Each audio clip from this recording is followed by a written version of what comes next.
Because of the success of shows like Forged in Fire, Master of Arms, and all that kind of good stuff, both knife making and blacksmithing have kind of exploded out there.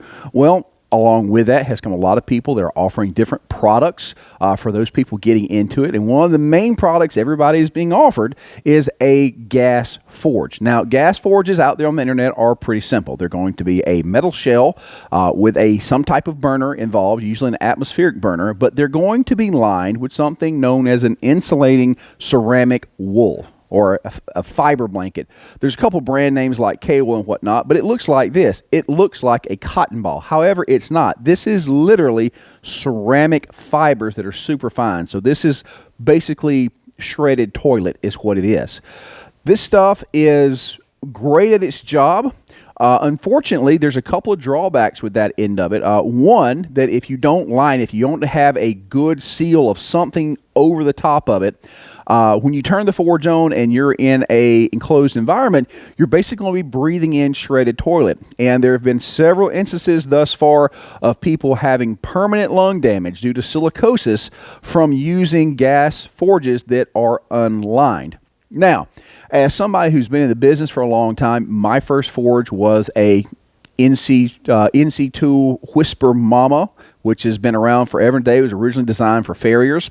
That was my first forge, so I'm very familiar with these guys, but they were designed to be very portable and very cheap, and that's kind of what they still are. But there's a better option out there. I'll at least make the case for castable. Now, you can see that this bad boy, again, nice, fluffy, maneuverable. And if you've had a gas forge for any amount of time, especially one that had a door, after a very small amount of use, you notice that it starts degrading. Even if you've coated it with something, the problem is the moment that you actually hook the side and pull it open, it tears. It's not durable. There's not a gas forge out there that uses K-Wool or the ceramic fiber blanket that doesn't degrade exceedingly rapidly, and it needs to be refit and relined while the whole time it's feeding you fibers into your nose holes. Not a good situation, but nobody else really has a better alternative. But there are better alternatives out there. If you can get a gas forge or build a gas forge, better yet, out of insulating fire brick, it's far more durable. It doesn't heat up. It doesn't come up to temperature as fast, but it's far more durable. It will last you a lot longer time. But even more so than that, there is a third and arguably a better option than all of that. Now, check this out. This looks to be a white chunky powder, and it is. It's not cement, technically. What this is known as a castable refractory. So it's like a high temperature cement. It's very special on that end of it is that this stuff, this particular version, can take 3,000 degrees worth of temperature and hold up with absolutely no problem. So if you've got a little extra time and some casting skills and some plyboard, you can actually entirely cast a forge out of this material. The Dante forge, which we sell, is a completely cast forge. Now, I want to show you exactly why I use this stuff. And I'm speaking to you guys out there that have actually had a forge that has a door on it. When you make a door that opens up, the insulation, the fiber wool insulation there, it's just, it's a consumable. It sags, it gets nasty, it gets torn. It's just a wreck. However, I've had a forge going now for almost 3 years, and I want to show you the damage it has taken when it's made out of castable. And that is to say, almost none. Now, this is a roller door off of one of our Dante forges, and again, this is not a plug for our forge, but I want you to understand why we went with what we did.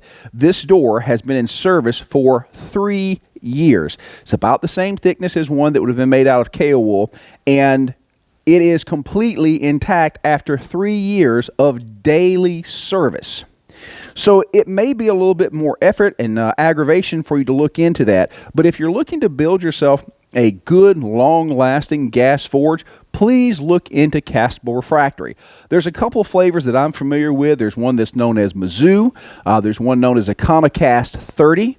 And these are really, really good solutions to what is a big problem in the blacksmithing and knife making community. Now, just for your knowledge, there are usually two basic flavors. There's an insulating castable and there's a hard castable.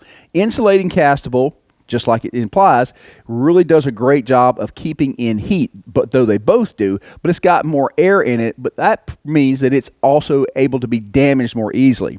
We use actually the hard castable, and it's like a tank. It does take a little bit longer to come up to temperature in the forge, but it's well worth the trade-off. So if you're looking at making yourself a new gas forge, please take the opportunity to look into what we call castable refractories. It's a really good option.